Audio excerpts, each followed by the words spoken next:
अस्सलाम वालेकुम, this is Tahira Shahid, I am an executive coach.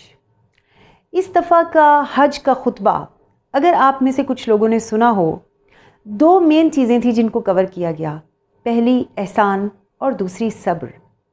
अगर हम इसको अपनी नॉर्मल सोशल लाइफ में देखें, पर्सनल लाइफ में देखें, प्रोफेशनल लाइफ में देखें, बिज़नेस लाइफ में देखें, ये हर चीज़ को इतना खूबसूरत कर देती है अगर हम इन दो चीज़ों पे सिर्फ अमल कर लें। एहसान करना क्या है? अगर आपके साथ कोई ज़्यादती भी हो गई है, अगर तो आप दूसरों को इसके बावजूद आप माफ़ कर देते हैं, आप फिर भी उनकी मुश्किल में उनको सपोर्ट करते हैं। एहसान करना क्या है? ये कि किसी को कभी कभी आप अनड्यू फेवर भी दे देते हैं। एहसान करना क्या है?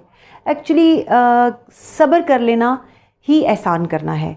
आपके साथ कुछ हो जाए, आप उसको भूल जाएं, आप उस पर सब्र कर लें, लेकिन जब दूसरे की बारी आए तो आप कोशिश करें कि उनके साथ आसानी का मामला करें। आप सड़क पे जा रहे हैं, आप ड्राइव कर रहे हैं, आप के साथ कोई दूसरा ड्राइवर जो है वो ज़्यादती कर जाता है, आप छोड़ दें, आप खुद राइट उसमें रहें। आप अपनी पर्सनल लाइफ में इस चीज़ को अप्लाई करके देखें। एहसान करना कितनी बड़ी चीज़ है, रिश्तों को जोड़ के रख देता है।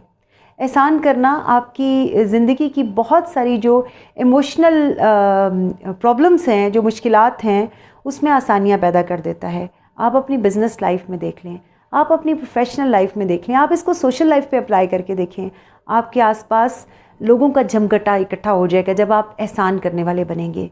एक्चुअली एहसान करना आपको एक ऐसा मैग्नेट बना देगा जो तमाम लोगों को आपकी तरफ अट्रैक्ट करेगा। और ये तो वो फ़वाइद हैं जो आपको इंसानों से हासिल होंगे, लेकिन एहसान करने का दूसरा फ़ायदा, जो सबसे बड़ा फ़ायदा जो खुदा की तरफ से हासिल होगा, जब आप दूसरों पे एहसान करेंगे तो आपको भी अपनी ज़िंदगी में बहुत सारे एहसान करने वाले लोग ज़रूर मिलेंगे। इस सोच को अपने साथ रखिएगा, इस चीज़ को अप्लाई करने की कोशिश कीजिएगा और फिर आप देखिएगा कि आपकी ज़िंदगी में कितनी बड़ी तब्दीलियाँ आती हैं। अपना बहुत ख्याल रखिएगा। हम जल्द मिलेंगे एक नई सोच, एक नई वीडियो के साथ। अल्लाह हाफ़िज़।